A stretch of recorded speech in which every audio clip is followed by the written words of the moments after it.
අත්‍රා ගච්ඡන්තු දේවතා සද්ධම්මං මුනි රාජස්ස සුනන්තු සග්ග මොක්ඛදං ධම්ම ශ්‍රවණ කාලෝ අයං භදන්තා ධම්ම ශ්‍රවණ කාලෝ අයං භදන්තා සද්ධම්ම ශ්‍රවණ කාලෝ අයං භදන්තා නමෝ තස්ස භගවතෝ අරහතෝ සම්මා සම්බුද්දස්ස ප ဋ ාණ දේශකස්ස නමෝ තස්ස භගවතෝ අරහතෝ සම්මා සම්බුද්දස්ස ප ဋ ාණ දේශකස්ස නමෝ තස්ස භගවතෝ අරහතෝ සම්මා සම්බුද්දස්ස ප ဋ ාණ දේශකස්ස විචිත්තමති ගම්භීර මනන්ත ණය මණ්ඩිතං ප ဋ ාණං සම්මසන්තස්ස විමලාමිත බුද්ධියා යස්ස දේහානික්ඛමින්සු සුභාචබ්බන්න රංසියෝ නීල පීතා රත්ත සේතා මංජෙට්ඨාච පභස්සරා තං ලෝකනාථං සුගතං ධම්මං ච ජින සේවිතං සංඝං නිරංගනං සෙට්ඨං නමාමි සිරසාදරං හේතුපච්චයෝ ආරම්මන පච්චයෝ අධිපති පච්චයෝ අනන්තර පච්චයෝ සමනන්තර පච්චයෝ සහජාත පච්චයෝ අඤ්ඤමඤ්ඤ පච්චයෝ නිස්සය පච්චයෝ උපනිස්සය පච්චයෝ පුරේජාත පච්චයෝ පච්ඡාජාත පච්චයෝ ආසේවන පච්චයෝ කම්ම පච්චයෝ විපාක පච්චයෝ ආහාර පච්චයෝ ඉන්ද්‍රිය පච්චයෝ ඥාන පච්චයෝ මග්ග පච්චයෝ සම්පයුත්ත පච්චයෝ විප්පයුත්ත පච්චයෝ අත්ථි පච්චයෝ නත්ථි පච්චයෝ විගත පච්චයෝ අවිගත පච්චයෝති හේතු පච්චයෝති හේතු සම්පයුත්ත කානං ධම්මානං තං සමුට්ඨානානං ච රූපානං හේතු පච්චයේන පච්චයෝ හේතු පච්චය ඥානේන චබ්බන්න රංසි භාසුරං සම්බුද්ධං සබ්බ දස්සාවින් වන්දාමි පූජයාමහං ආරම්මන පච්චයෝති රූපායතනං චක්ඛු විඥාන ධාතුයා තං සම්පයුත්ත කානං ච ධම්මානං ආරම්මන පච්චේන පච්චයෝ සද්දායතනං සෝත විඥාන ධාතුයා තං සම්පයුත්ත කානං ච ධම්මානං ආරම්මන පච්චේන පච්චයෝ ගන්ධායතනං ගාන විඥාන ධාතුයා තං සම්පයුත්තකානංච ධම්මානං ආරම්මන පච්චේන පච්චයෝ රසායතනං ජීවා විඥාන ධාතුයා තං සම්පයුත්තකානංච ධම්මානං ආරම්මන පච්චේන පච්චයෝ පොට්ඨබ්බායතනං කාය විඥාන ධාතුයා තං සම්පයුත්තකානංච ධම්මානං ආරම්මන පච්චේන පච්චයෝ රූපායතනං සද්ධායතනං ගන්ධායතනං රසායතනං පොට්ඨබ්බායතනං මනෝ ධාතුයා සම්පයුත්තකානංච ධම්මානං ආරම්මන පච්චේන පච්චයෝ සබ්බේ ධම්මා මනෝ විඥාන ධාතුයා තං සම්පයුත්තකානංච ධම්මානං ආරම්මන පච්චේන පච්චයෝ යඤ්ඤං ධම්මං ආරබ්බ යේ ධම්මා uppajjanti චිත්ත චේතසිකා ධම්මා තේ ධම්මා තේසං ධම්මානං ආරම්මන පච්චේන පච්චයෝ ආරම්මන ඥාන ජාත චබ්බන්න රන්සි භාසුරං සම්බුද්ධං සබ්බදස්සාවින් වන්දාමි පූජයාමහං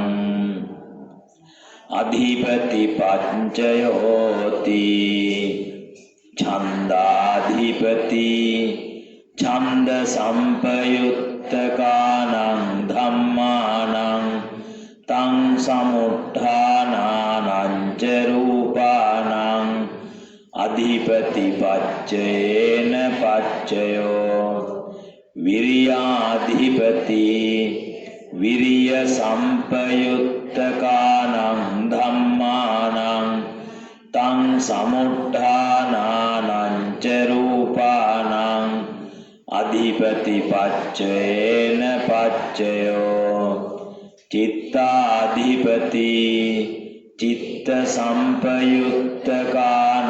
ධම්මානං තං සමුත්ථානානං ච රූපානං අධිපති පච්චේන පච්චයෝ විමංසාධිපති විමංස සම්පයුත්තකානං ධම්මානං තං සමුත්ථානානං ච රූපානං අධිපති පච්චේන පච්චයෝ යඤ්ඤං ධම්මං ගරුං කତ୍වා යේ ධම්මා uppajjanti චිත්ත චේතසිකා ධම්මා තේ ධම්මා තේසං ධම්මානං අධිපති පච්චේන පච්චයෝ අධිපති ඥාන සංජාත චබ්බන්න රන්සි භාසුරං සම්බුද්ධං සබ්බදස්සාවින් වන්දාමි පූජයාමහං.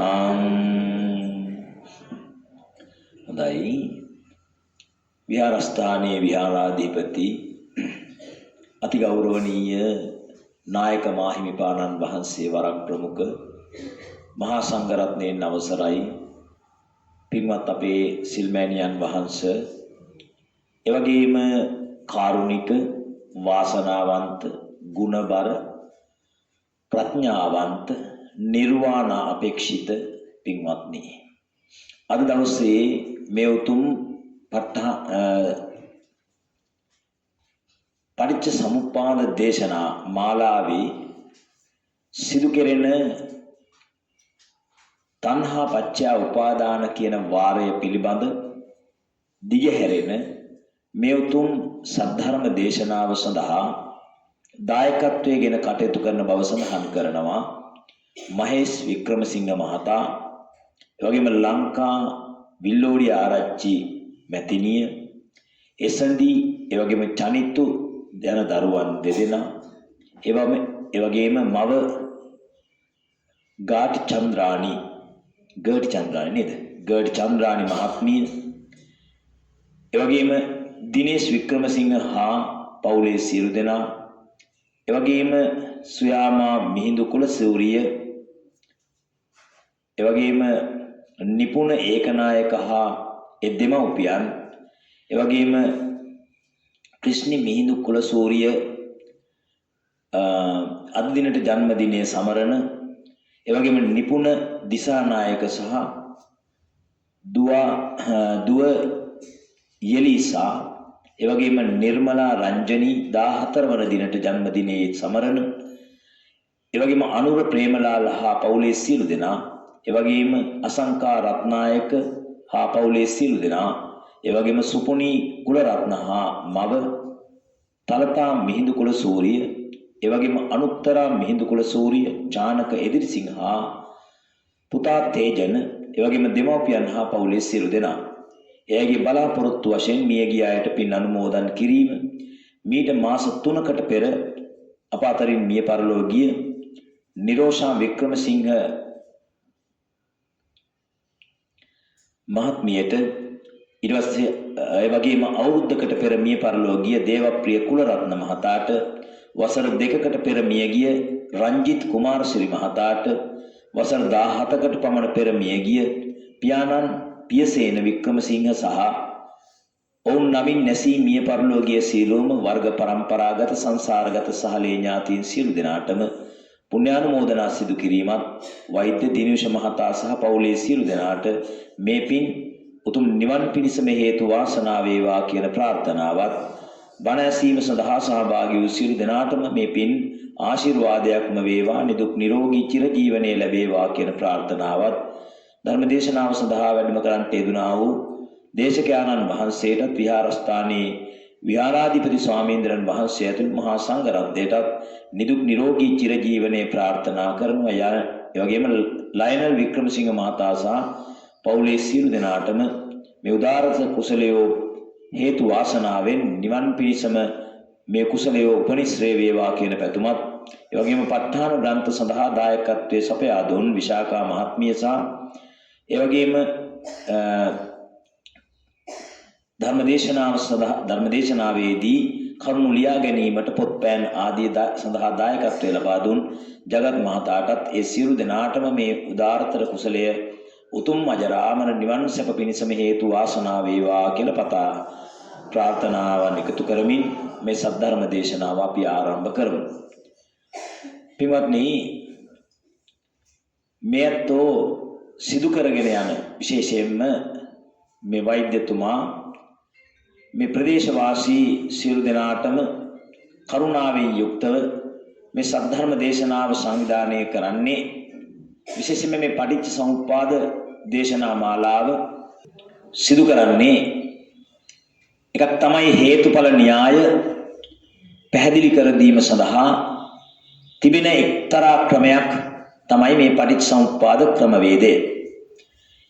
ඒ වගේම වෛද්‍යතුමාගේ ඉල්ලීම, ස්වාමීන් වහන්සේ මේ පටිච්ච සමුප්පාද දේශනාවත් ප ဋ ාණ දේශනාවත් සංකලනය කරමින් මේ දේශනාව පවත්වා දෙන හැටියට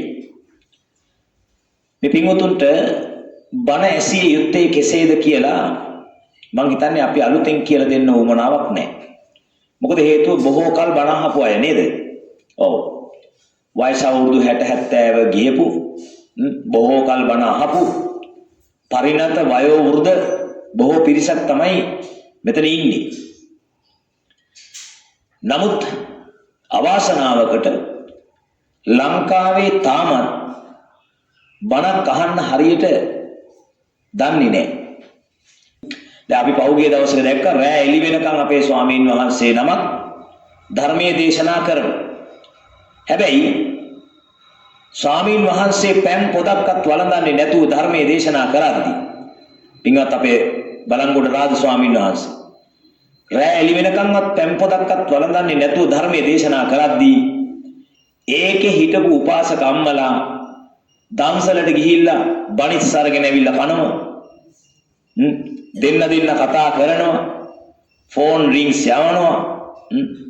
එතකොට බලන්න මේ තරම් අපේ මිනිස්සු මේ ධර්මයට අගෞරව කරන જાතියක් මම නම් දැකලා නැහැ. ඒ වගේම තමයි ඕගොල්ලෝ විශ්වාස කරන්න අපි ධර්මයට ගරු කරපු තරමට තමයි ධර්මය අපිට ලැබෙන්නේ.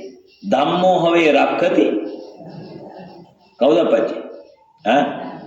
එලිනපති කියන්නේ ධම්මෝ හවේ රක්කති ධම්මචාරි. ධර්මයේ හැසිරෙන්නා තමයි ධර්මය මොකද විසින් රකින්නේ. දැන් අපි ධර්මයේ හැසිරෙනවද ඔය? ධර්මයට ගරු කරනවද? ඔයගොල්ලෝ අහලා තියෙනවද පරාභව සූත්‍රයේ තියෙනව මොකද්ද? ධම්මකාමී භවං හෝති ධම්මදිස්සී පරාභවෝ. ධම්මකාමෝ ධර්මයට කැමති කෙනා.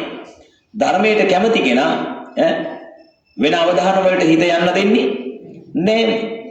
ධර්මයට කැමති නම් දැන් බලන්න ඔයත් නිකමට කල්පනා කරලා බලන්න ඔයගොල්ලෝ පුංචි කාලේ ඉඳලා ඔයගොල්ලන්ගේ ජීවිතේ ඔයත් කැමති වෙච්ච දේවල් පොඩ්ඩක්වත් නේ වෙනස් වෙන්න දෙනවද? වෙනස් වෙන්න දෙන්නේ නැහැ. ඔයත් තමන්ගේ දරුවට කැමති දරුවා වෙනස් වෙනවට අකමැති නේද?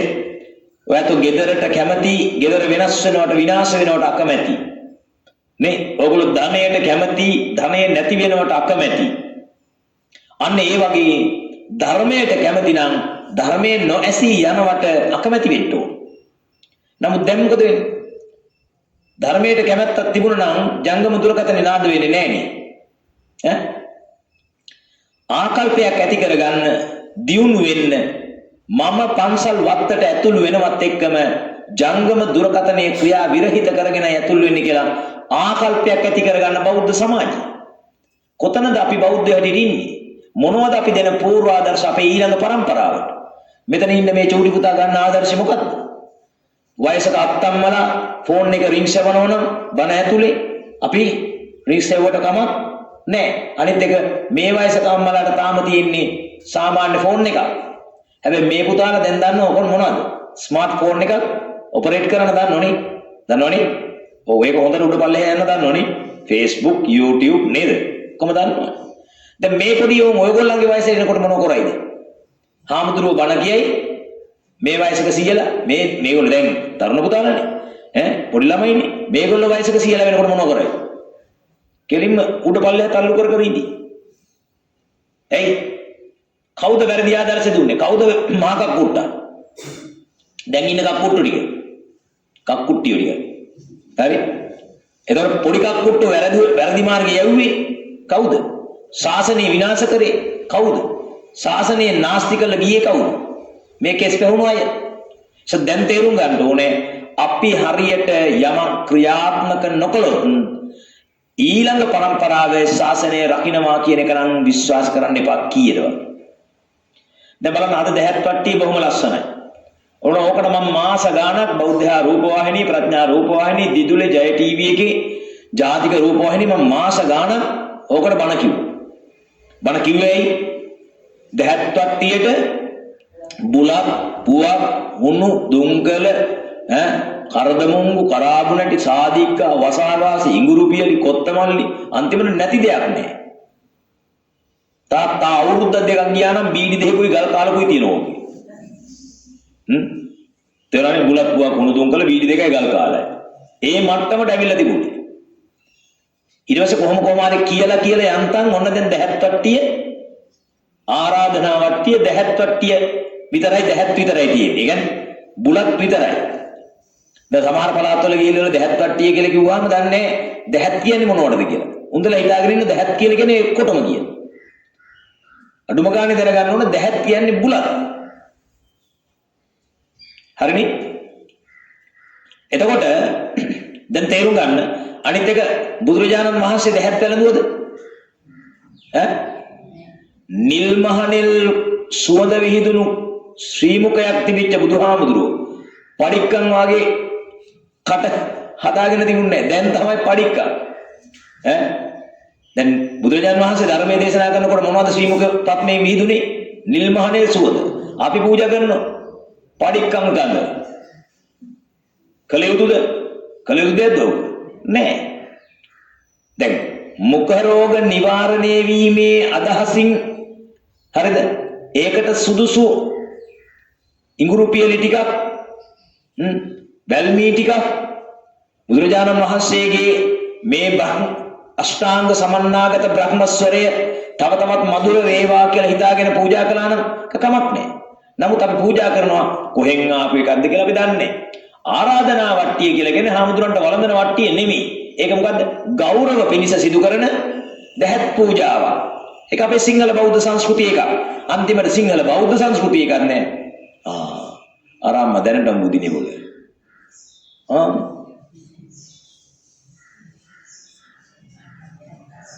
උපාසකම්ම නැගිටලා නෙස්ටමෝල් ටික බීලම බුදියමු ඈ. බණ පටන් ගත්ත විතරේ උන්ද බෙල්ල කඩාගෙන. තේරෙනවනේ? අයියේ සාදුකාරය පවත්වන්න බලන්න. හරි. දැන් බණ අහන්න එන්නේ මොනව කරන්නද? නිදාගන්න. ඒත් ඔය තවත් කැත ගතිය. බණ අහන්න එන්නේ නිදාගන්න නම් ඔය පුටුවේ වාඩි වෙලා දුෂ්කර ක්‍රියා කරන්න එපා. තේරෙනවනේ? කදුරක් අරගෙන හොඳට බුදිය ගන්නකො. දැන් මේ ලංකාවේ මිනිස්සු කරන්නේ මොකද්ද? එලෝටත් නැහැ මෙලෝටත් නැහැ. පරාදයන් යම පුටුවක් උඩ වාඩි වෙලා දුෂ්කර ක්‍රියා කරන්නේ. ඈ ආන්නර මේ කාපාක්කේ දාගත්ත හොඳ පැදුරා ඈ පොරවගත්ත බෙඩ් ෂීට් එකක් බුදිය ගත්තා. මන් නැලවිලි කීයක් කියන්න. දැන් ඔයගොල්ලන්ට ඇහෙන්නේ මගෙන් මේ කතාව නැලවිලි කීයක් වගේද? නෑනේ. පොඩ්ඩක් ඉන්නකො මම නලවල ගන්න. හොඳයි. දැන් දැහැත් පට්ටිය හරි ගිහිල්ලා තියෙන්නේ. පාදෝවණේ කරපු අපච්චිලා දෙන අත උස්සන බලන්න. දෝවණේ කරපු එක්කන පියදාපු එක්කන. කොපියදාපු එක්කන. පියදාස නැද්ද? හොඳට ඇහෙන්නේ. අත උස්සගෙන ඉන්න පොඩ්ඩක්.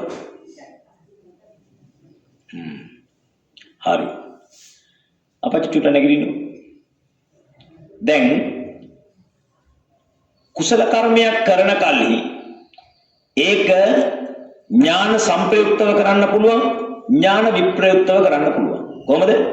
ඥාන සංප්‍රයුක්තයි ඥාන විප්‍රයුක්තයි. මොකද්ද වෙනස?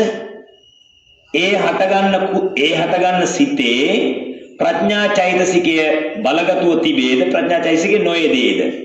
යෙදේනම් ඥාන සංප්‍රයුක්තයි. ප්‍රඥා චෛතසිකේ නැත්නම් ඥාන විප්‍රයුක්තයි. ඔයා කැමති ඥාන සංප්‍රයුක්තව කුසල් කරන්නද විප්‍රයුක්තව කුසල් කරන්නද? ඥාන සංප්‍රයුක්තව කුසල් කරන්න. ඥාන සංප්‍රයුක්තව කුසල් කරනවා නම් නුවණින් අනුව විමසා බලා අවශ්‍යතාවයේ පරිදි කටයුත්ත කරන්න. හරිනේ? එතකොට ඥාන සංප්‍රයුක්ත කුසලයක් කළාම ඒකේ තියෙනවා අලෝභය තියෙනවා, අද්වේෂය තියෙනවා, ප්‍රඥාව හේවත් අමෝහය තියෙනවා. මේ කුසල කර්මයක් මරණාසන්න මොහොතේ මතක් වුණොත් එයාගේ ප්‍රතිසන්දිය ත්‍රි හේතුක ප්‍රතිසන්දියක් වෙනවා. අපි හිතමු මෙන්න මේකේ ඥානය විප්‍රයුක්ත වුණොත් තියෙන්නේ අලෝභයයි අද්වේෂයයි විතරයි.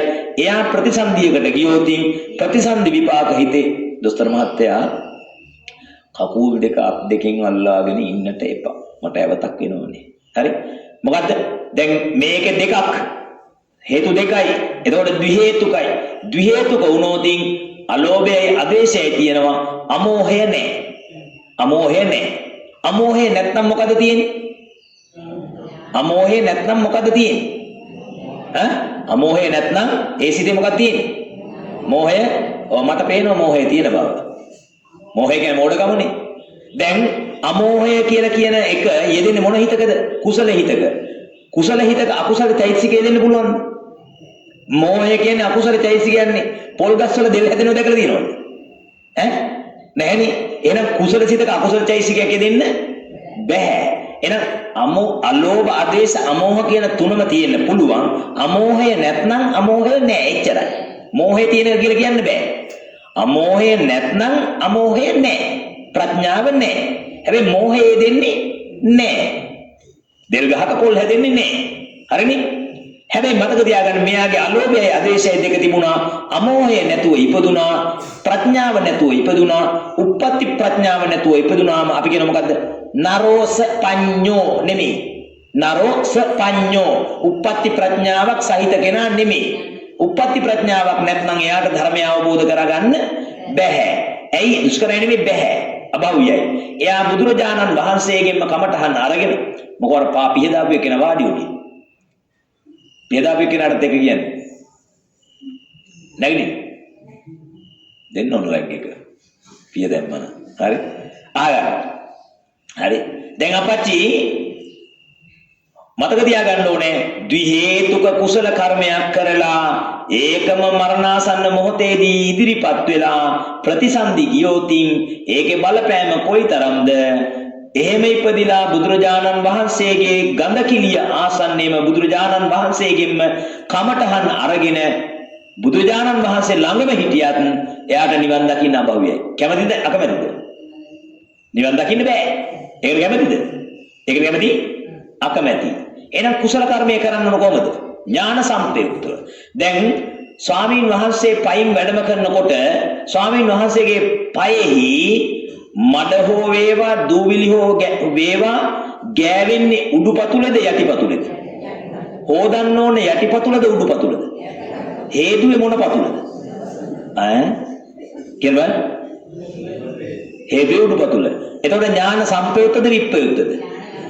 ඒක මතක් වුණොත් දී හේතුකද ත්‍රි හේතුකද? අම්මපා දැන් වැඩි දෙන්නාද? අන්න ඒකයි වෙන්නේ. එන වාඩි තේරුණා නම් හරි. දැන් එහෙනම් අද ඉඳලා මොකද කරන්න ඕනේ? කරන කුසල කර්මය කරන්න ඕන ඥාන සම්ප්‍රයුක්තව. කොහොමද? ඥාන සම්ප්‍රයුක්තව කරන්න ඕන. පුතේ අපේ තාත්තේ මෙහෙම හිතගෙන ඉඳිද්දි යටිපතුල හොදන්න බෑනේ. එහෙනම් මොකද කරන්න ඕන? ආසනයක් පනවන්න ඕන. මොකටද? මේ යටිපතුලත් සෝදන්න පුළුවන් පරිදි ආසනයක් පනවන්න ඕන. ආසනය පනවලා බොහොම ගෞරවයෙන් ස්වාමීන් වහන්සේට ආරාධනා කරන්න ඕන. ස්වාමීනි දෙපා දෝවණය කිරීම සඳහා නැත්නම් පාදෝවණය කිරීම සඳහා මෙහි වැඩ ඉන්න කියලා ආරාධනා කරන්නත් ඕන. ආරාධනා කරලා පාදෝවණය කරන්න ස්වාමීන් වහන්සේගේ දෙපා දමන්න පුළුවන් බේසමක් පොඩි බේසමක් කියලා කියන්නේ මේ ප්‍රමාණයෙන් පොඩි නෙමෙයි උසින් අඩු බේසමක් ඒකට සූදානම් කරගන්න ඕන. නැත්නම් මොකද කරන්නේ? ඔන්න පාදෝවණය කරන්නයි කියලා කිව්වහම හදාගත්ත ලොකු බේසමක්. තිබ්බ මෙහෙම පුටුව. තියලා වෙලා දැන් කකුල් දෙක දාන්න එපේ. කකුල් දෙක දාන්න විදියක් නැහැ. ඇයි ඒ? කකුල් දෙක උස්සන්න ඕන නළලටත් වඩා උඩට. එතකොට පෙරලා වැටෙනවා මේ පැත්තෙන් පුටුව. පාදෝවණය කරන්නේ සායනාංශේ පැම් පහසු කරවන්න වෙන්නේ. එසා මොකද කරන්නේ? සාමාන්‍ය උසින් අඩු බේසමක් අරගන්නවා. උසින් අඩු බේසමක් අරගෙන මොකද කරන්නේ? ස්වාමීන් වහන්සේගේ දෙපා ඒ තුලට යෙදුවාම යොදලි වෙරළ මොකද කරන හොඳින් කකුල් දෙකේ යටිපතුලත් එක්කම හොඳට දෝවණය කරනවා. දැන් ඕක කරන්න පුළුවන් ගැහණු අයටද පිරිමි අයටද? පිරිමි අයට කරන්න පුළුවන්. ගැහණුන්ට හුලා. එතකොට මොකද? උන්දලා මේකේ කුසල කර්මය කරගන්න මොකද්ද කරන්න ඕන? මෙහෙණින් වහන්සේලාගේ නෙමෙයි සිල්වැණියන් වහන්සේලාගේ හරි කමන්නේ හොදන්න පුළුවන්. දැන් එතකොට මේව සෝදලා පාදෝවණය කරලා ඒ කුසල කර්මය කරගන්න අතරතුර අපි හිතමු ස්වාමීන් වහන්සේලාගේ පාදෝවණය කරන අවස්ථාව විතරයි ඔයගොල්ලන්ට අහුවෙන්නේ කියලා. ඒ වෙලාවට මොකද කරන්න පුළුවන්? බේසම ගෙනත් දෙන්න පුළුවන්. නේ? උණු වතුර ටික රත් කරලා දෙන්න පුළුවන්. ඖෂධීය පැන් ටිකක් හදලා දෙන්න පුළුවන්. අන්න අර උපාසකම්ම වගේ නිදා ගන්න පුළුවන්. අනේ අම්මපා. ඇඟිල්ල මෙහෙම තියාගෙන බුදිනේ. දැන් මොකක් කරනද ආවේ? දැන් එක්කෙනෙකුට දෙන්නෙකුට කිව්වා නිදා ගන්න එපා කියලා. හරිද? සාමාන්‍ය මතක තියාගන්න මගේ ධර්ම දේශනාවක පණට ආදරේ මිනිහෙන් නම් නිදාගන්නේ. හරි? නැගිටවලා වර්ග પરම්පරාවටම ලැජ්ජ කරනවා. හරි? ආයි ගමක බහැලා යන්න පාරක බහැලා යන්න බැරි වෙන්න ලැජ්ජ කරනවා. ඒ නිසා කරුණා කරලා මේ බණ ඇතුලේ නිදා ගන්න නම් එපා පුතේ. පණට ආදරේ තියෙනවා. අරුන්ද බය වෙලා අන්ටක් කෙනාගේ අතත් අල්ලගෙන. හරිද? ආගා. දැන් එහෙනම් හැමදෙනාම බොහොම ශ්‍රද්ධාවෙන් ගෞරවයෙන් බණ අහන්න ඕනේ. දැන් අර මුලින්ම මම දකින කාරණා කියන්නේ ඕක නැත්නම් හැදෙන්නේ නේ. අපේ කුසල කර්මයන් ඥාන සංප්‍රයුක්තව කෙරෙන්න ඕන. එතකොට තමයි ඔය ඇත්තන්ට මේ කුසලයේ වඩා බලගතු වෙන්නේ. මේ ධර්මයේ වැටහෙන්න පටන් ගන්න ඊට පස්සේ. එහෙම නැත්නම් ඒ ධර්මයේ වැටහෙන්නේ නැහැ. මොකද ඥානය දියුණු වෙන්න තමයි මේ ධර්මය මොවෙලා තියෙන්නේ. ඇතුළට උරා ගන්න. ඔයාලට පේනවද මේ මෑත කාලීනව අභිධර්ම දේශනා එහෙම අහන්න මිනිස්සු නිකන් රුචියක් ඇවිල්ලා තියෙනවා කියලා. ප ဋ ාහන දේශනාව කියලා එකක් නිකන් මතුවෙලා වගේ එකක් පේනවද? ඇයි ඒකට හේතුව තමයි ඥාණයට කතා කරන ඥාන සංප්‍රයුක්ත කුසල කෙරෙන කාලයක් බවට පත් වෙලා තියෙනවා. තේරෙනවද? දැන් බලන්න අපි හිතමු නිකමට ඔයා ඕගොල්ලෝ ඉස්සර මෙතන ස්වාමීන් වහන්සේට වළඳන්න පෑන් එකක් ගෙනල්ලා තිබ්බනම් ඔය පෑන් එක ගෙනල්ලා තියන්නේ මේ ආගන්න. දැන් එතකොට සාමාන්‍යයෙන් ඔතෙන්ට ගෙනල්ලා තියන්නේ හරිද? මොනවාද? ෆින්ගර් බෝල් එකක්. මොකද ගෙනල්ලා තියන්නේ? ෆින්ගර් බෝල් එක. ෆින්ගර් බෝල් කියන්නේ මොකද්ද? අත හොදන කෝප්පේනේ. නේ? ෆින්ගර් බෝල් කියන්නේ අත හොදන කෝප්පේ. දැන් අත හොදන කෝප්පයක් ස්වාමීන් වහන්සේලාට පැන් වළඳන්න තියන්න තරම් මේ බෞද්ධ සමාජයේ අඥාන උනේ කොහොමද?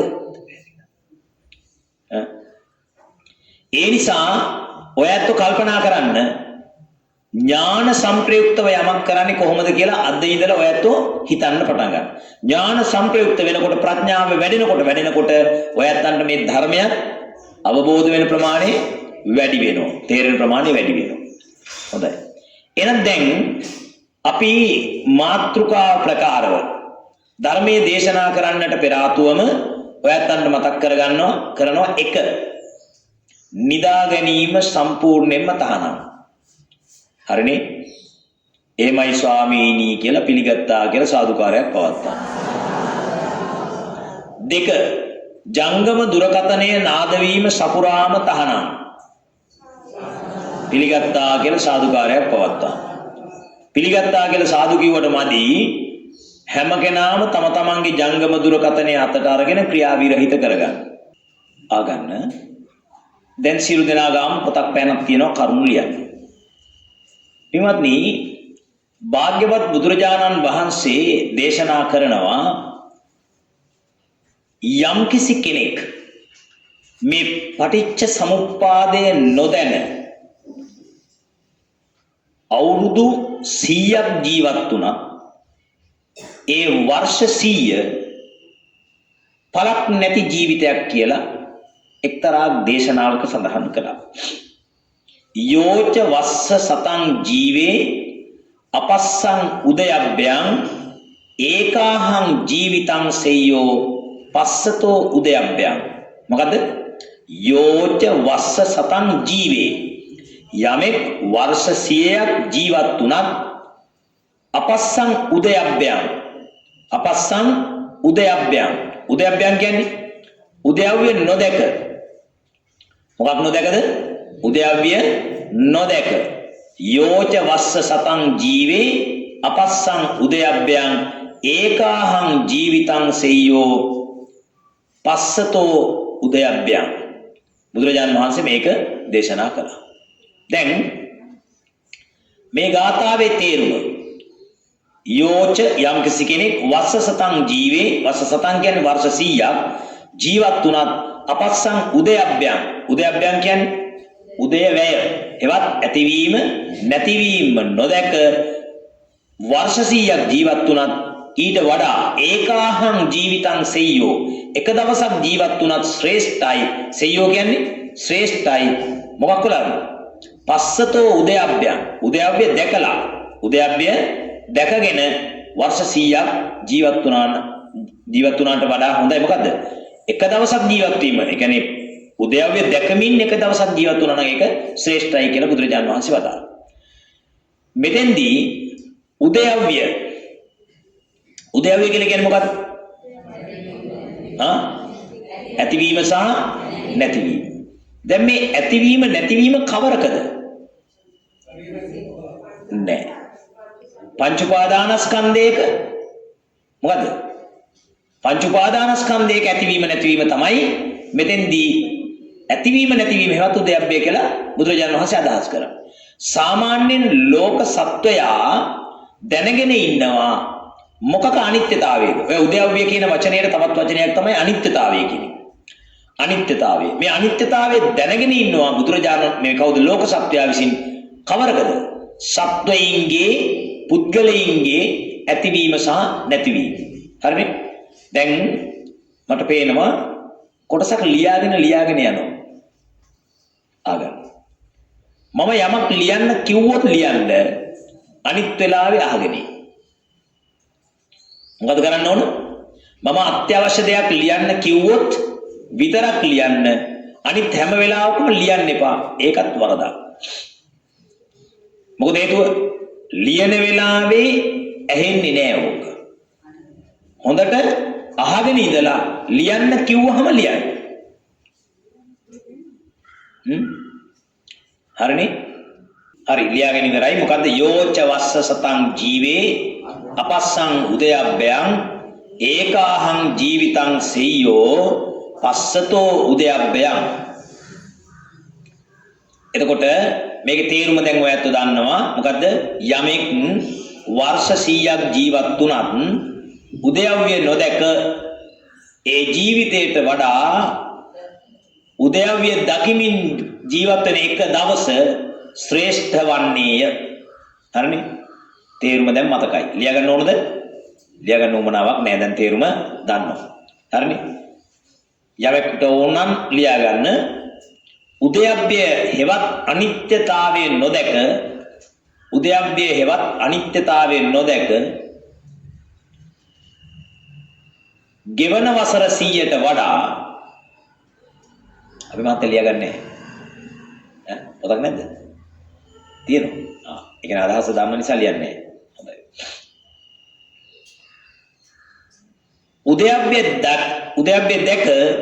උදයබ්බය දැක ගෙවන එක දවස වටින්නේය.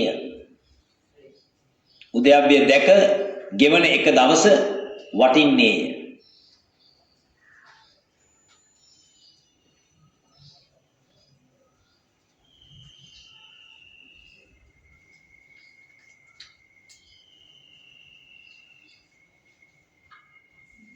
ඔතන උදය කියලා කියන්නේ මොකද්ද?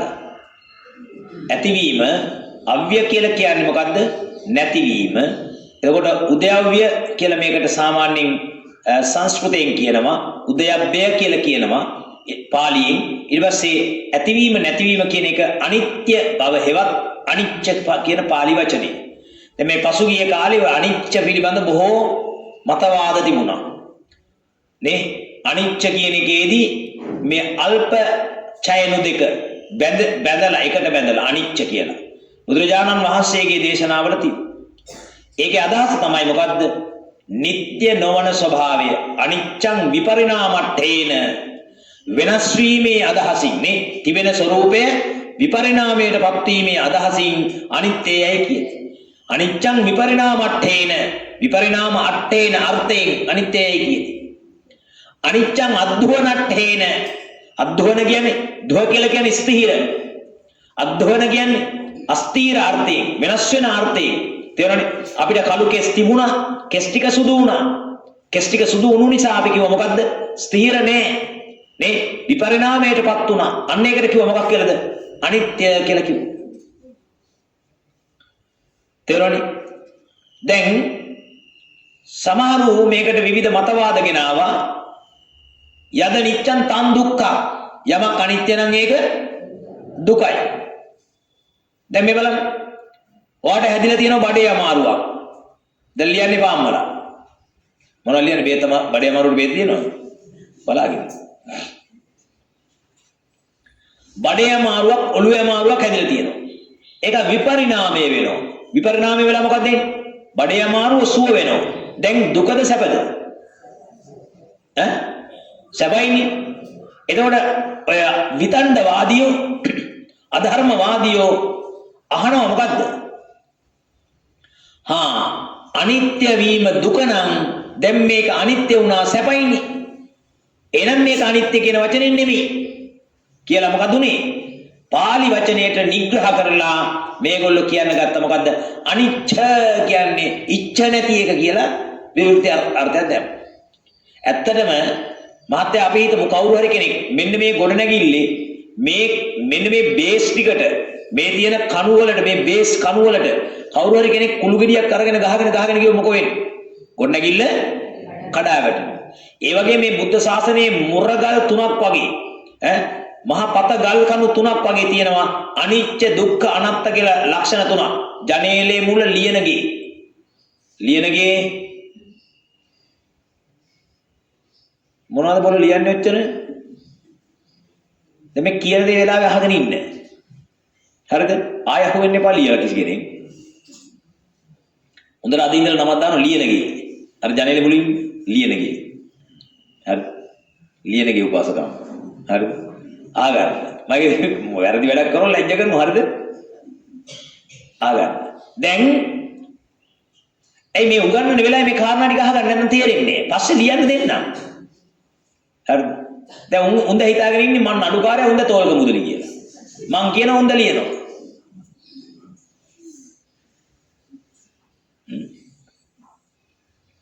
දැන් එහෙනම් ඔතන අපේ ඇයට පැටලිච්ච කාරණාවක් තමයි බුදුරජාණන් වහන්සේ පාළියේ කියපු වචන පිළිගන්නේ.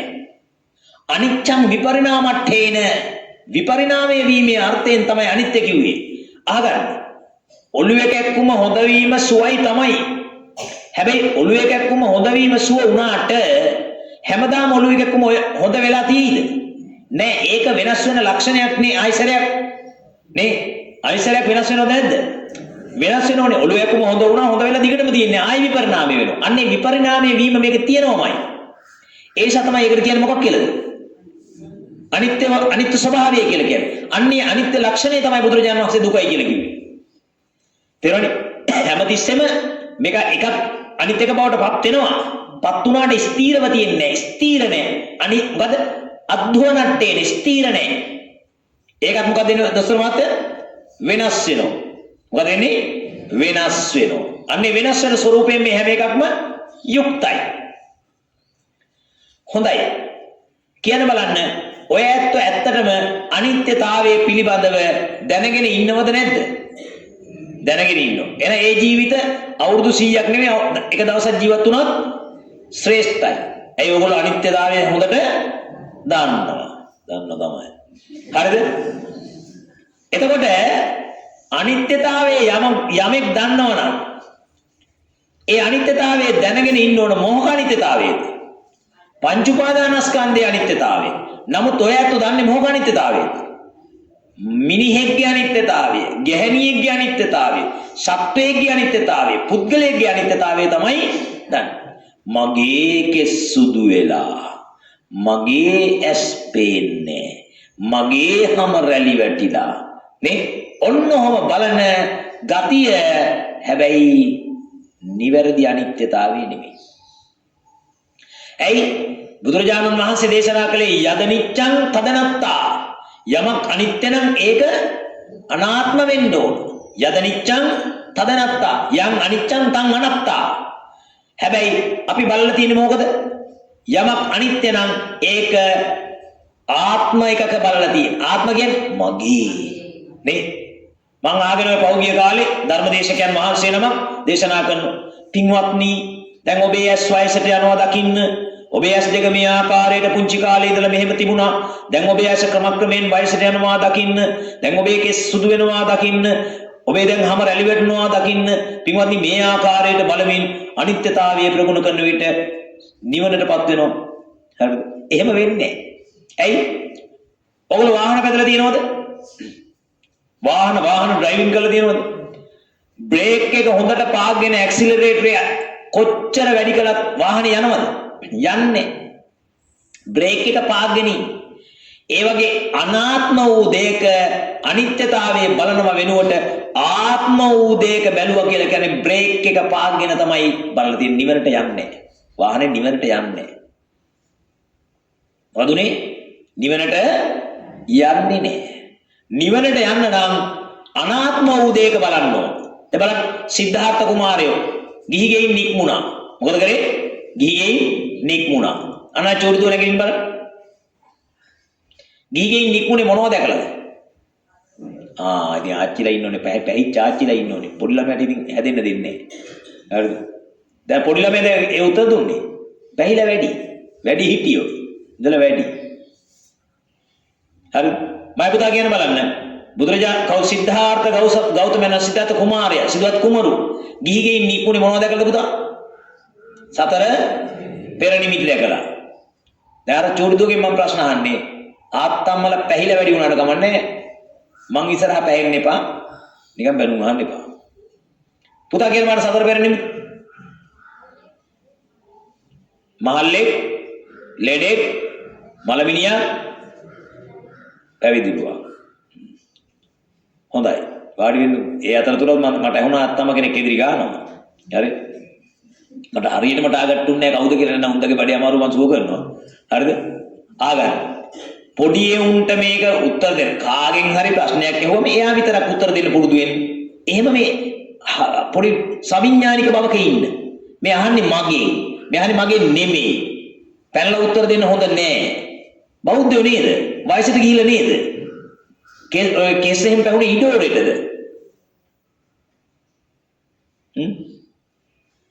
පිළිවෙලක් ඇතුව ජීවත් වෙන්න. සාමාන්‍යයෙන් බෞද්ධයෝ කියන්නේ බුද්ධිමත් පිරිසක් වෙන්න ඕන. මේ මිනිස්සයාගෙන් ප්‍රශ්නයක් අහුවම වෙන කෙනෙක් උත්තර දෙන්නේ නැහැ. ඒක කැතයි. මම නම් කියන්නේ මහත්තයා ලංකාවෙන් ටික ඔක්කොම අල්ලලා අවුරුදු 2කට මහාන කරන්න ඕන. අවුරුද්දක් පඩිකම් හොදවන්න ඕන. අවුරුද්දක් පඩිකම් හොදවන්න ඕන. මාන්නේ මෝඩකමයි කියෙන්නේ. අවුරුද්දක් පඩිකම් හොදවන්න ඕන. දැන් අපි මහාන වෙලා මුල් කාලේ අපේ ඔය තිබිච්ච ගොන් ගති ටික ගෙවුනි පඩිකම්ම හොදලා. වැඩි හිටි හාමුදුරන්ගේ টয়ලට් හොදලා. දැන් ඒක නොවිච් එක තමයි ඔය තියෙන්නේ. පැහිලා තියෙනවා. වයෝ වෘදයි, තපෝ වෘද නැහැ, ගුණෝ වෘද නැහැ, සීල වෘද නැහැ, පුඤ්ඤ වෘද නැහැ. ඒක තමයි පණින්නේ පැහියා වාගේ. වයින් එකම වැඩේනේ. ඔව් මං හදන්නේ එහෙම. හරිද? තේරුණානේ? බිත්තියට හේතු කරලා හොද දෙකක් තුනක් දුන්නාම ගාන්ට හැදිලා එනවා. ඊට පස්සේ බණ කියන්න ලේසි. දැන් අර පැහි කන් ටික ඔක්කොම පයින්නවා දැන් ඉතින්. අලුතෙන් ආපු උන්ද ෆෝන් එක ඔෆ් කරගෙන පොතක් අතට ගන්න ලියන්න. හරි. දැන් ඔන්නේ සතර පෙර නිමිති දකිද්දි ලෙඩෙක් හොඳට හිටපු මනුස්සයා ලෙඩ වෙලා. තේරෙනවනේ? අර පෑන කටේ ගහගෙන ඉන්න අපච්චි අයින් කරන්න. මම දැක්කේ වීඩියක් වගේ. හරිද? ආවා. මොකද ලෙඩෙක් ඒක ලෙඩ වෙලා කියන්නේ මොකද අපච්චි? හොඳට හිටපු මනුස්සයා ලෙඩ වෙලා. අනිත්‍යද නැද්ද? අනිත්‍යයි. සිද්ධාර්ථ කුමාරයා දැනගත්තද නැද්ද? දැනගත්තා. මහල්ලෙක් තරුණව හිටපු කෙනා මහලු වෙලා. අනිත්‍යද නැද්ද? අනිත්‍යයි. සිද්ධාර්ථ කුමාරයා දැනගත්තද නැද්ද? දැනගත්තා. ලෙඩෙක් මහල්ලෙක් මලමිනියා ජීවත් හිටපු එකා මැරිලා. එහෙනම් අනිත්‍යද නැද්ද? අනිත්‍යයි. දැනගත්තද නැද්ද සිද්ධාර්ථ කුමාරයෝ? දැනගත්තා. එහෙනම් නිවන් දැක්කද එතෙන්දී? බුදු වුණාද එතෙන්දී? නෑ. එතනින් ගිහිගේ කලකිරිලා යන්න ඒක උපකාර වූ නමුත් එතෙන්දී නිවන් දැක්කේ නෑ. එතනින් අතහැරිලා ගිහිල්ලා ඊළඟට සත් ශාස්ත්‍රුන් වහන්සේලා ගාවට ගිහිල්ලා ඒකත් නිවන නොවන බව දැනගෙන නැවත ඇවිදිලා දුෂ්කර ක්‍රියාද කරලා තමන් වහන්සේම සර්වඥතා ඥානය පහළ කරගෙන ස්වයම්භූ ඥාණයෙන් ධර්මය අවබෝධ කරගත්තා මිසක ඇස් දෙක බිවිච්ච අපච්චි අනරුන්ද වැටේ කිරණෝ කිලෝ එක 250ට මොකෝ කිරණ ඇස් දෙක අරගෙන බනහන්න ඕනේ බනහන්නේ දාවේ එහෙනම් බනහන්න නිදා ගන්න බෑ හැමෝම නැවත සාදුකාරයක් පවත්වන්න දැන් විනාඩි 5න් පාට එක එක්කෙනා හැරවන්න වෙලා තියෙන මට හරිද හොඳට හැරලා ඉන්න හැබැයි ඊළඟ සැරේක් මං chance එක දෙන්නේ නැහැ අපච්චි හොඳට අහගෙන ඉන්න ආගන්න දැන් එහෙනම් අනිත්‍ය බලන්න ඕනේ සත්වයින්ගේ නෙමෙයි පුද්ගලයින්ගේ නෙමෙයි දැන් තේරෙනවනේ එහෙනම් අපිට තියෙන වැඩේ තියෙන්නේ අපි අනිත්‍ය කියලා එකක් දැනගෙන ඉඳලා තියෙනවා දැනගෙන ඉඳලා තියෙන්නේ බුදුහාමුදුරුවෝ දේශනා කරපු අනිත්‍යතාවය නෙමෙයි සිද්ධාර්ථ කුමාරයෝ දැකපු අනිත්‍යතාවය සිද්ධාර්ථ කුමාරයෝ දැකපු අනිත්‍යතාවය බලලා නිවනටපත් වෙන්න බෑ කලකිරීමක් වෙන්න පුළුවන් මොකද අර ගිහිගේ කලකිරල අභිනිෂ්ක්‍රමණය කළා වගේ ඔයාලට අපිටත් මොකද කරන්න පුළුවන්? ගිහිගේ කලකිරෙන්න පුළුවන්. මේක අනිත්‍යයි. මේක වැඩක් නෑ. නේ අපි දැන් නිවන් දකින්න උත්සාහ කරන්න ඕන. භාවනා කරන්න ඕන. ගෙදරට වෙලා පෙන්කෙලකල ඉඳලා වැඩක් නෑ. අන්න එහෙම ටිකක් හිතෙන්න පුළුවන්. හොඳයි. හැබැයි 100%ක් නෙමෙයි. 100%ක් හොඳ එක නෙමෙයි. ඔරිජිනල් එක නෙමෙයි. එහෙනම් අද ඉඳලා අපි ඔරිජිනල් එක දැනගමු. අනිත්‍යතාවය බලනවා නම් බුදුරජාණන් වහන්සේ කීවා පංච උපාදානස්කන්ධය උදයවි බලන්න ඕන. දවසක් දිව්‍ය පුත්‍රයෙක් ඇවිල්ලා බුදුරජාණන් වහන්සේගෙන් ප්‍රශ්නයක් විමසනවා. ස්වාමීනි භාග්‍යවත් බුදුරජාණන් වහන්සේ යමෙක් සෝවාන් මාර්ගඵලයටපත් වෙන්න නම් කවරක් බැලිය යුතුද? බුදුරජාණන් වහන්සේගේ පිළිතුර පංච උපාදානස්කන්ධයේ උදයවි බැලිය යුතුය. ස්වාමීනි යමෙක් සකදාගාමි වීමට කවරක් කළ යුතුද? බුදුරජාණන් වහන්සේගේ පිළිතුර එමමයි. ස්වාමීනි යමෙක් අනාගාමි වන්න නම් කවරක් කළ යුතුද? බුදුරජාණන් වහන්සේගේ පිළිතුර එමමයි. ස්වාමීනි යමෙක් අරහත්ත්වයටපත් වෙන්න නම් කවරක් කළ යුතුද? බුදුරජාණන් වහන්සේගේ පිළිතුර ඒකමයි. මොකද්ද? පංච උපාදානස්කන්ධයේ උදයවි බැලිය යුතුයි කිය. එමනම් දැන් තේරෙනවා උදයවි බලන්න ඕන කවරකද? පංච උපාදානස්කන්ධය බලන්න ඕන. මොකද? පංච උපාදානස්කන්ධයේ උදයවි බලන්න ඕන. දැන් එහෙමනම් එතකොට දැන් මේකේ පංච උපාදානස්කන්ධය මොනවද කියලා අපි අහමු බලන්න. රූප, වේදනා, සංඥා, සංකාර, විඥාන කියන පහට කියන මොනවා කියලාද? පංච උපාදානස්කන්ධය කියන. මොනවද කියන්නේ? පංච උපාදානස්කන්ධ. මේ පංච උපාදානස්කන්ධයේ උදයව්‍ය බලනවා කියලා කියන්නේ මොකක්ද? ඒවයේ ඇතිවීම නැතිවීම බලනවා. එන රූපයක් බලනවා, ඒ රූපේ ඇතිවීම බලනවා, නැතිවීම බලනවා. තේරෙනවනේ? අර කන්නඩ දාපු අපච්චිනේ කිව්ව බලන්න. ඔක්කොම කන්නඩ දාලානේ අන්න අර. දැන් රූපයක් අපේ ඇඟේ තියෙන මේ පඨවි රූපය. මොකක්ද තියෙන්නේ? පඨවි කියන රූපය. ඒක ඇති වෙනවා, ඇති වෙලා නැති වෙනවා. හරිනේ? සාමාන්‍ය කොච්චර කාලයක් තියෙනවද?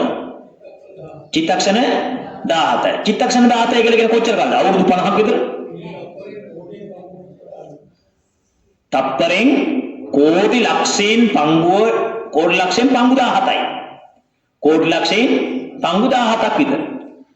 තප්පරයක් කෝටි ලක්ෂයකට බෙදලා එයින් 17ක් විතර. ඒතර ඒක නිකන් අල්ලන්න පුළුවන් එකද බැරි එකද? අපිට අල්ලන්න බෑ. ඉතින් කොහොමද එහෙනම් ඇතිවීම නැතිවීම බැලුවේ?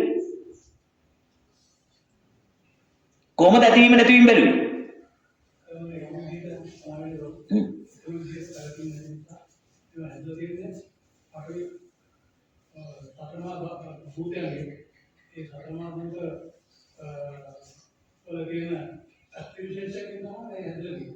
යන්නේ කොහෙද ගුවන් පස්සේ බෑග් එකේ පොල් තියෙනවා, පොල් කඩාගත්ත සිරිපාල්ලාගේ වත්තෙන් පොල් රුපියල් 300යි. එහෙම කියන වැඩක් නෑ. පොයින්ට් එකට උත්තරේ මට මං අහනවා දැන් මෙයා මේක රූප, මේ රූප කියන එක ඇති වෙලා චිත්තක්ෂණ 17ක් ජීවත් වෙලා මැරෙනවා. ඒක අපිට අල්ලන්න බෑ. එහෙනම් කොහොමද මේක ඇතිවීම නැතිවීම බැලුවේ? දැන් මෙහෙමනේ අපිට මිනිස්සෙක් ඇතිවීම නැතිවීම නම් බලන්න පුළුවන්. මේක ඉපදුණා, ජීවත් වුණා, මේක මැරුණා. තේරෙනවනේ? එහෙම බලන්න පුළුවන්. හැබැයි ඔය රූප, ඒ වගේම වේදනා, සංඥා, සංකාර කියන චෛතසික සිත් ඒවා ඊටාම ලහු පරිවර්තකයි. ලහු පරිවර්තකයි කියන්නේ ඇති වුණු ගමන් ෂණිකව නැති වෙනවා. ඒවා බලන්න අපිට අපේ නුවණට බෑ. සර්වඥතා ඥාණයෙන් මේක දැකලා අපිට කියලා තියෙනවා. ඒ කියපු එක ශ්‍රද්ධාවෙන් විශ්වාස කරන්න ඕන. හැබැයි දැන් අපේ ලංකාවේ භාවනා මධ්‍යස්ථානවල මොකද්ද කරන්නේ? අපි දැන් බලනවා. ඔන්න දැන් රූප ඇති වෙනවා. රූප නැති වෙනවා. මොකද්ද මනෝ විකාරයක් හදාගෙන රූප ඇති වෙන එක නැති වෙන එක බලලා. තේරෙනවනේ? හැබැයි දැන් මම මේ පහුගිය දවස්වල භාවනා මධ්‍යස්ථානයක වැඩසටහනකට ගියා. බුදුන් මේ උපාසක ඒ උපාසකම්මලගේ තියෙන නුවණට හරිද? යෝගීවරු හරිද? පුදුම යෝගී. මේ කොහෙදෝ දැන් මනෝ විකාර දැන් අපිට හීන දකින්න බැරි මහත්තයා. දැන් මට හීනෙන් දැකලා මට හෙට රජ වෙන්න බැරිද? මම හීනෙන් හෙට රජ වෙනවා, ලංකාවේ රජ වෙනවා. බැරිද? පුළුවන්. ඒක ඇත්ත නෙමෙයි නීති. බුදුරජාණන් වහන්සේ මේ මනෝ විකාර ගැන කතා කරේ නෑ. බුදුරජාණන් වහන්සේ ලස්සනට ධර්මයේ දේශනා කළා. කොහොමද මේකේ ඇතිවීම නැතිවීම බලන්නේ? ඉති රූපං ඉති රූපස්ස සමුදයෝ. මෙන්න රූපය මෙන්න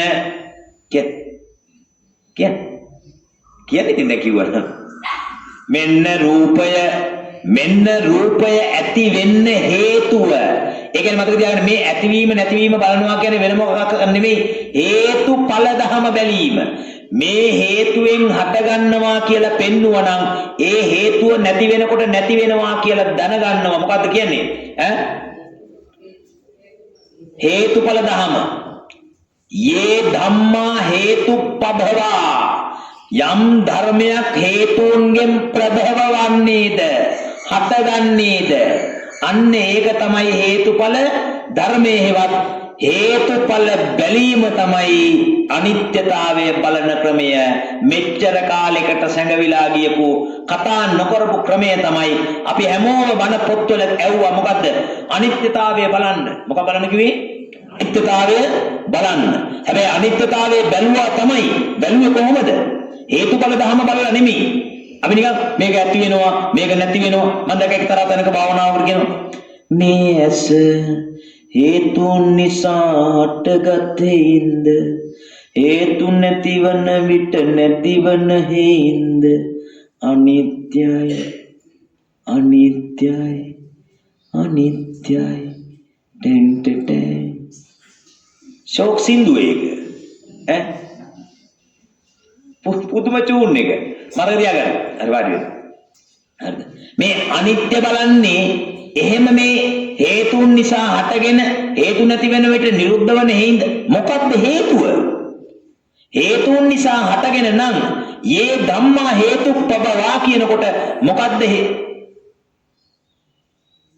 ඩොට් උපාසකම්මා ලියන්න එපා. මං ලියන්න ඕන දේවල් කියන්නම් කියලා කිව්වා. මුන්ද මාත් එක තරංගෙට ලියනවා. හරිද? යේ ධම්මා හේතුප්පභවා කියනකොටම අපච්චි ඒ හේතුව මොකද්ද කියලා මේ හිත ඉල්ලනවා. නැත්නම් පිළිගන්නේ නැහැ. ඇයි මේ හිත පිළිගන්නේ? මේ ඔක්කොම මමය, මගේය, මගේ ආත්මය, සත්වයක, පුද්ගලයක කියලා පිළිගන්නවා. ඒ පිළිගන්න එක ගෙවන්න නම් මේ හේතුවෙන් තමයි මේ රූපය හැදිලා තියෙන්නේ කියලා පෙන්වන්න ඕන. පෙන්නනකොටම තේරෙනවා මොකද්ද? මේක මේ අනුන්ගේ හේතුවකින් ඉපදිච්ච ඵලයක්. එහෙනම් අනුන්ගේ හේතුවකින් ඉපදිච්ච ඵලයක් නම් ඒ හේතුව නැසෙන කල්හි මේ ඵලය නැසෙන්න ඕන. යේ ධම්මා හේතුප්පභවා තේසං හේතුන් තථාගතෝ ආහ තේසංචයෝ නිරෝධෝ. ඒ ධර්මයන්ගේ නිරෝධය වූ නිවන ඒවං වාදී මහා සමනෝ. ඒ මහා ශ්‍රමණයන් වහන්සේ අන්න එවැනි වාද ඇත්තෙක් එවැනි ධර්මයක් දේශනා කරන්නේ කියලා තමයි එදා අස්සජී මහරහතන් වහන්සේ උපදිස්ස පිරිවැජ්‍යයට සඳහන් කළේ. ඒක තමයි නිවෙන ක්‍රමය. ඒක තමයි සෝවාන් වෙන ක්‍රමය. එහෙනම් දැන් ඔය ඇත්තන්ට අපිට සිද්ධ වෙනවා මෙන්න මේ හේතුඵල න්‍යාය තේරුම් ගන්න. භාග්‍යවත් බුදුරජාණන් වහන්සේ විසින් මේ හේතුඵල න්‍යාය ආකාර 3කට දේශනා කරලා තිබෙන බව ඔබ හොඳ ආකාරවම දන්නවා. මොනවද කියලා අපි බලමු. දැන් මේ හේතුඵල ධම දේශනා කරලා තිබෙන ආකාර මොනවද?